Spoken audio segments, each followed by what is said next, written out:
Hello and welcome. For those of you who don't know me, my name is Alex Jewell. I am the SENCO, so the Special Educational Needs Coordinator, and one of the assistant heads across the Parkland Federation. So some of you may know that we have recently set up an Inclusion Parent Council, and at our first meeting, one of the parents felt that there needed to be more information on the graduated approach. The graduated approach is also known as the Assess, Plan, Do review cycle. So I have created this presentation that I'm going to talk you through now that details more information about the graduated approach at the Parkland Federation. At the end of the presentation, I will signpost you to the local offer. The local offer website gives information about the graduated approach, but it also gives information about services and support in the local area that you can access. So before I start, I just wanted to give a quick overview of our inclusion team. So we have Sally Simpson, who is the head of schools and the designated safeguarding lead. There's me. Rachel Moran is our deputy SENCO, and Alison Das is the other assistant head of schools, and she's also our pastoral lead. So we work really closely together. We work with school staff, we work with outside agencies, and we work with parents to ensure that we are providing the highest quality provision and support for our students. I have also included a definition of SEND. So SEND stands for Special Educational Needs and Disabilities, and I have taken this definition directly from the SEND Code of Practice, which is a government publication that was last updated in 2015. And the Code of Practice states that a child or young person has a special educational need if they have a learning difficulty or disability which calls for special educational provision to be made for him or her. They go on to say a child of compulsory school age or a young person has a learning difficulty or disability if he or she has significantly greater difficulty in learning than the majority of others of the same age, or has a disability which prevents or hinders him or her from making use of facilities of a kind generally provided for others of the same age in mainstream schools or in mainstream post-16 institutions. I have included the link down the bottom there if you wanted to have a little read of the Code of Practice, or you could just Google it and it should come up. The Code of Practice also defines the 4 broad areas of need under the Special Educational Needs and Disabilities umbrella term. So it defines the communication and interaction needs, cognition and learning needs, sensory and physical needs, and social, emotional and mental health needs. So before I talk to you about the graduated approach, I'm just going to talk to you a little bit about quality first teaching. Just to quickly say, the graduated approach is also known as the Assess, Plan, Do review cycle, as I've already mentioned, but it's also known as the graduated response. So if you've heard of any of those terms, they are all talking about the same process. But the graduated approach starts with quality first teaching. So all children are entitled to quality first teaching, which is a style of teaching that emphasises high quality, inclusive teaching for all pupils in a class. So it's talking about those adaptive and inclusive strategies that teachers use to ensure all children are included in the learning and in the environment. Now, we have an exhaustive list of strategies that we use across the Parkland Federation, but I have displayed a few here on this slide for you. So teachers may use learning breaks, seating plans, visual timetables, concrete resources, verbal feedback, visual aids, sequential learning, or a multi-sensory approach to the curriculum. So there are lots of ways that our teachers adapt the learning, the resources, or the environment to include all children. However, some children will still need additional support to quality first teaching, and this is where the graduated approach comes in. So the graduated approach is the way that educational settings support children with SEND using the Assess, Plan, Do review cycle, so the APDR cycle. All children on the SEND register will have an APDR. These are reviewed 3 times a year and are discussed with parents during structured conversations.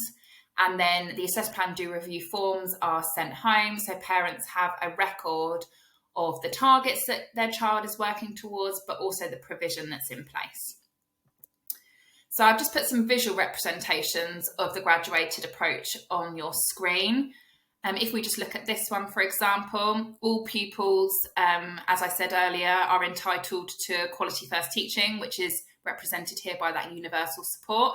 Some pupils may need additional targeted support on top of that quality first teaching.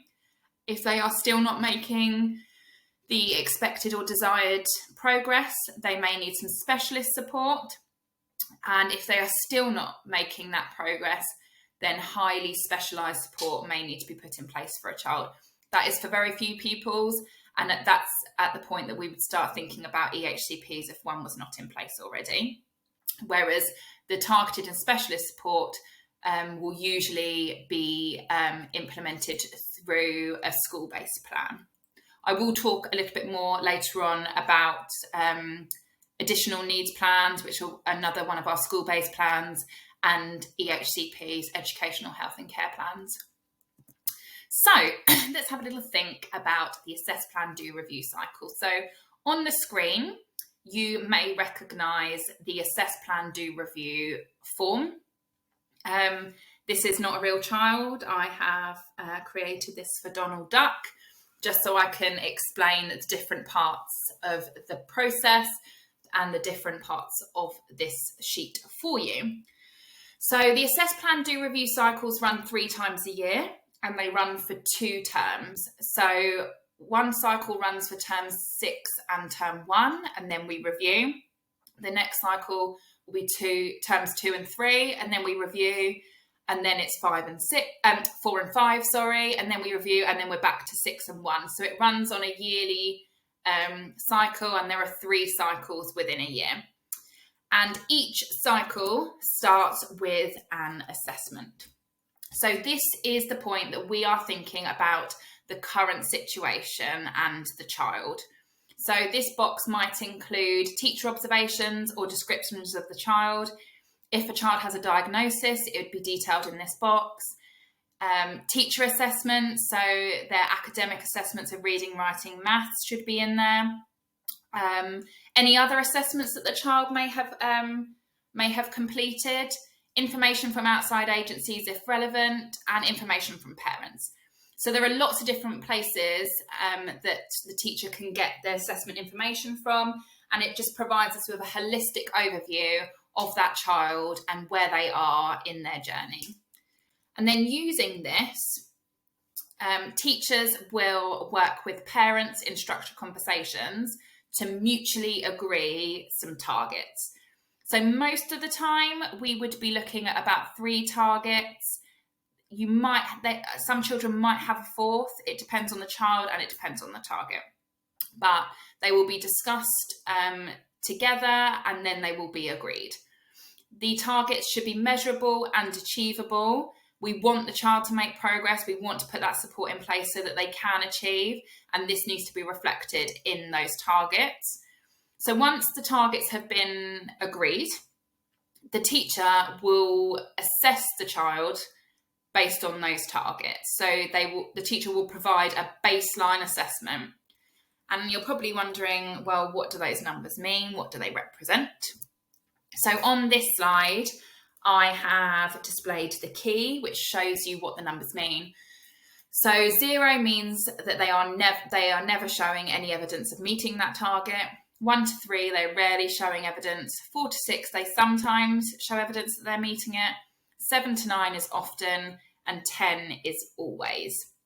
Now, because this is the beginning of the cycle, we're planning.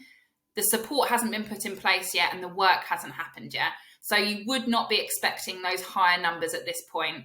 These are targets that are based on areas of development or areas of need that the child needs to work on or develop. So you would expect to see those lower numbers at this point of the year. So the teacher will highlight in blue to show the initial baseline assessment. And once that has been completed, The teacher will then think about what provision and what support will be put in place to help the child meet those targets or help them work towards those targets. So you will see in this do section, there are 3 bullet points, and the 3 bullet points relate to the 3 targets that were set in the plan section. The information in this box might include any interventions that a child is accessing, any classroom or school provision, or any adaptive teaching strategies that the children will have access to. So anything that will help the child and support the child will go in this box, and this provision will run for 2 terms until our cycle is over. And then we get to our review section. So once the provision's been put in place, it's been in place for 2 terms, the teacher will again reassess the child, will review the child to see if any progress has been made. And they will use the same key as before, but this time they will highlight in green, which gives a visual representation of the progress.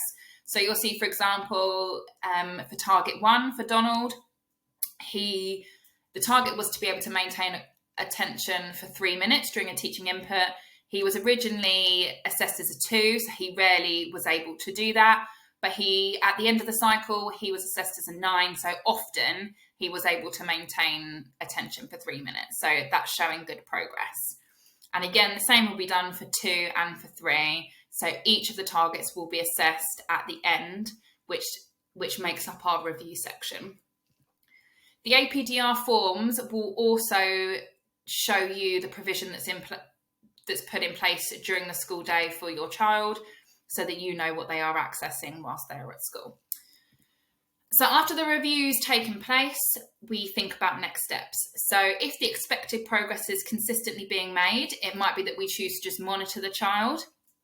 If some progress is being made, but not always the expected progress, we will be continuing with our assess, plan, do review cycle.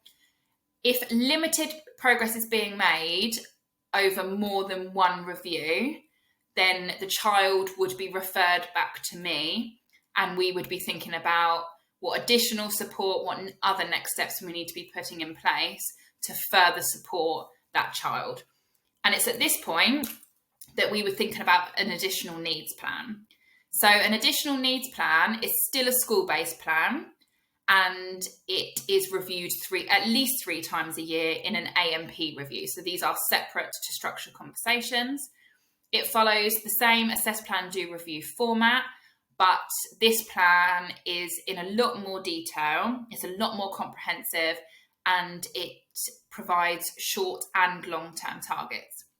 So if I just move my little circle out the way, I have included the front cover of what an additional needs plan looks like.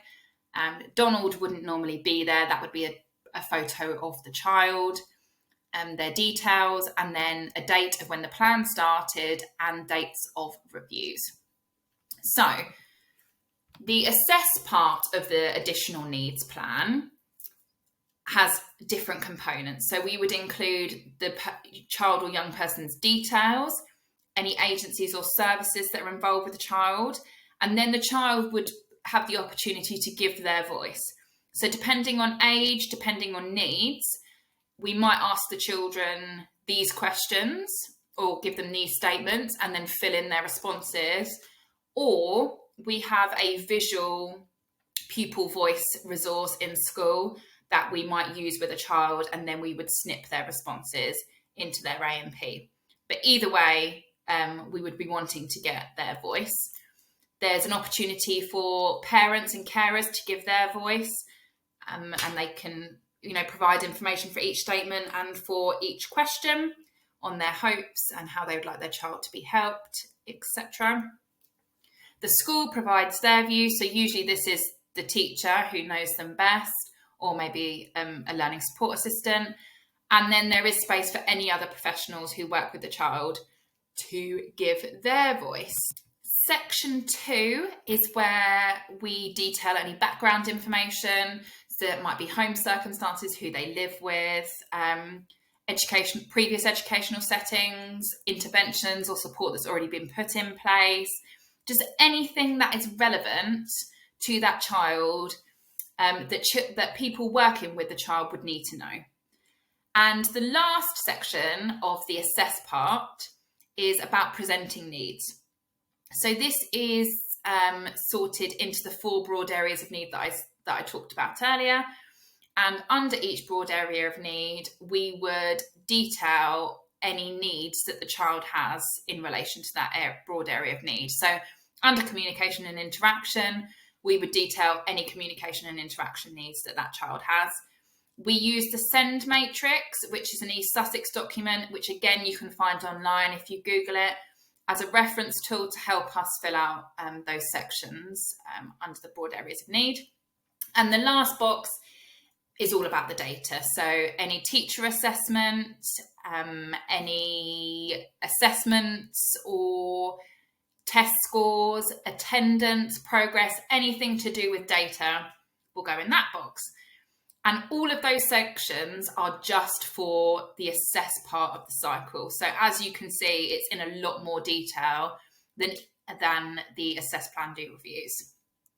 Once that's in place, we move on to the plan. And again, it looks different to the APDR forms.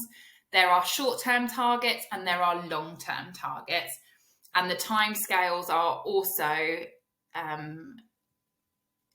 referenced here as well. So whoever is picking up this plan, whoever is working with the child, will know when those targets are going to be reviewed.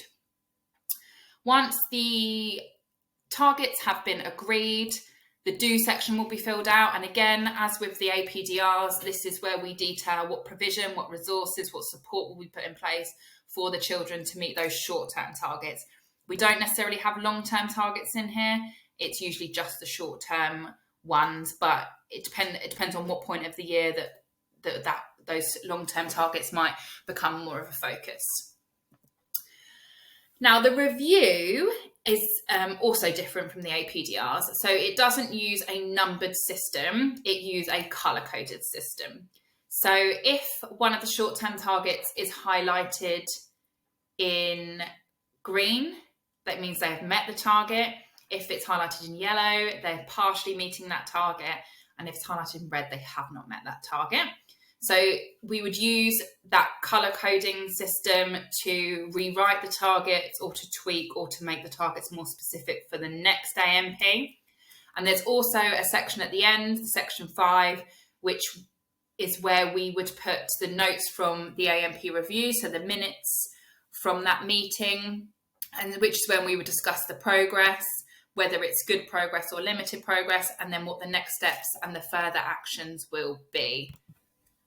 So, if after multiple reviews, a child is still not making progress despite the detailed additional needs plan and despite the high quality SEND support, we may then think about an education, health and care plan. However, it is important to note at this point that most children on the SEND register will be supported through the APDR process within school. So whether that's the APDRs or the additional needs plans.